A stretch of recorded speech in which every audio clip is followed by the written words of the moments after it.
Hey guys, welcome back to the channel. We got 3 new 90 overall silver master icons that we're going to break down, as well as talk about some of the primetime cards that came out. But yeah, let's get into today's content. Make sure you subscribe to the channel if you haven't already. If you come back every day, it really helps me out. I do appreciate it. And give the video a like if you enjoy it at the end. All right, let's get into today's content. All right, we'll kick things off with the 90 overall Doug Gilmour with 2 to balance and 2 to wingman. Obviously, balance, not one that you're going to look to activate right now, at least. But 2 to wingman is valuable, as that is a very, very good synergy to have. Then he's got speed at 87-90 with distributor. The wingman synergy gets his shot up to a decent 95 overall in terms of the accuracy on his wrist shot. And he does have 90 on the draw. So this is a very useful centerman card. Here's the issue, guys. So it is going to cost you 8 icon collectibles to go out and get. Basically, it's 400,000 K in coins. Now, obviously, if you get these collectibles via, untradeable cards or maybe doing the milestones, you're coming up on that where some of the milestones are starting to be completed. Then you have to value that a little bit differently. But you're essentially spending 400,000 coins on this card. For 400,000 coins, you could go out and grab the Saku Koivu, essentially. And that's just a better card. So that's what you have to really take into account when you're looking at these cards. There's very few of the icons that I would recommend upgrading from the bronze to silver. The only one so far, in my opinion, that I would even really consider give it a full look is Sittler, because, well, he's got, the 90, the really good synergy boost, and he's a valuable card. Actually, we'll take a look at him right here. With 2 to speedster and distributor, and he's got good face-offs, but even his acceleration is so bad. But nonetheless, he's still valuable and worth 400K. I'd pay that, just pretending you couldn't make him.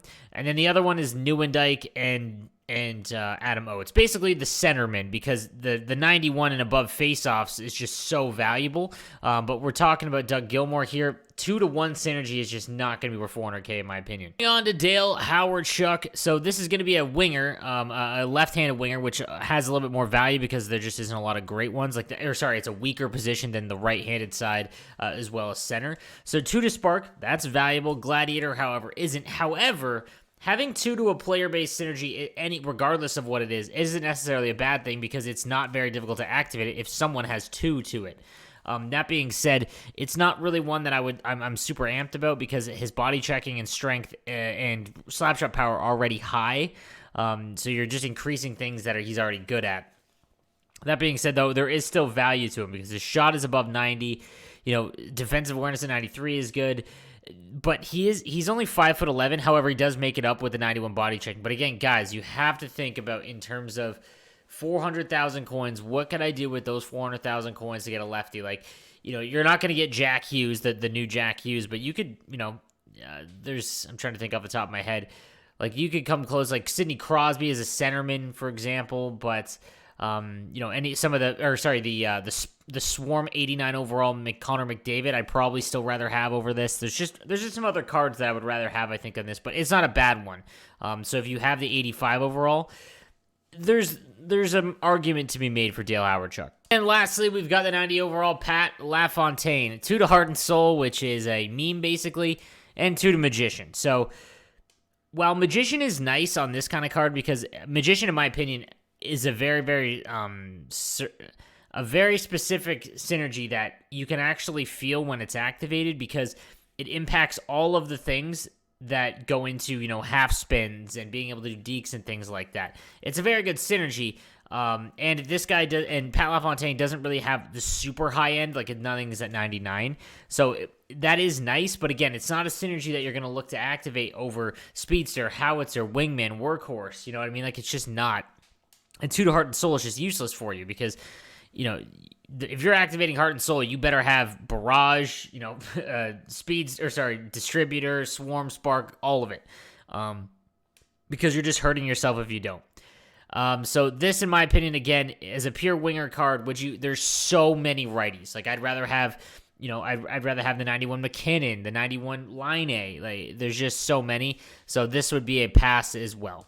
All right, let's talk some of the prime times. Alex Petrangelo got his first goal last night as a Golden Knight.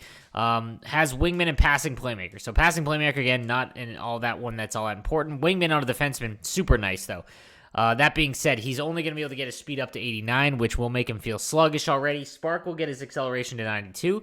His shot is decent at 93 slap shot power, 86 accuracy, and I guess if you have passing playmaker, it can help you out as well. He's very big and this is like the right-handed version of OEL, just slightly worse stats, but very very close. It's in between. There's none up right now, but it's in between a master set item and like those mid 80s guys. So it's not a bad card by any means, but I wouldn't spend more than like 200K on it, and even then, I'd probably just save up for a bigger card. Next up, we've got the 89 JT Miller with Light the Lamp and Thief. There's lower versions of JT Miller that I'd probably rather have. Again, his speed's only 87, gets it up to 90 with acceleration. He's a pure winger. Even with Thief, he's only got 84 on the draws. His shot is okay, but his synergy combo is just not going to assist you for the people that are looking to buy this card. So unless you're a Canucks fan, this would be a pass for me. And then lastly, over the cards I want to take a look at in terms of prime times, we've got the 89 Shea Theodore, 6'2", with Howitzer. Now, this card makes him very, very useful. So 90 speed before distributor. If you have Spark as well, that's over 90 acceleration. Again, Gladiator, not one that you're specifically looking to activate. But again, if you have, one of the for example, like Hawerchuk or a card that has 2 to it, it really helps out. That being said, 97 slapshot power is great. Defensively, he's awesome with 91 stick checking and defensive awareness. And then 89 body checking on a 6'2" frame. This is a very, very useful left-handed defenseman card. I doubt there's any up, but we'll take a look. Oh, there is. Okay. I wouldn't pay 300K, but 240 and below, I would look at like the 220 range. This is a really, really good left-handed defenseman card. So we'll just end it taking a look at the squadron here. As again, I got Jack Hughes and Couturier and Lafleur up front. Moving on to Draisaitl, Gretzky, and Lemieux. I did pick up Timo Meier, who I'm really, really liking. If you have Wingman and Howitzer activated, this card becomes really good in terms of stats. Just a really, really fun card, and obviously he's my boy. With Crosby and Pasternak, and then my fourth line of Gaborik and Laine. Laine I love. If you're someone who circles the puck a lot and uses time on attack, really, really good card. On defense, I've got the Carlson and Hedman. Ekblad, who's still my favorite right-handed defenseman with Heiskanen, and then this Philip Myers card, which has been really, really good to use. This is, again, if you have Wingman activated on this card, just makes him really, really overpowered, just like Hedman, and really, really fun to use. And then in net, obviously, I've got Vasilevsky, which gives me Swarm, Howitzer, Spark, Distributor, Speedster, Workhorse, Wingman, and I'm one away from Shutdown and Light the Lamp, so we'll work on that over the next coming weeks. But guys, thank you again for watching. Please subscribe if you haven't already, and I'll see you guys tomorrow. Have a good one.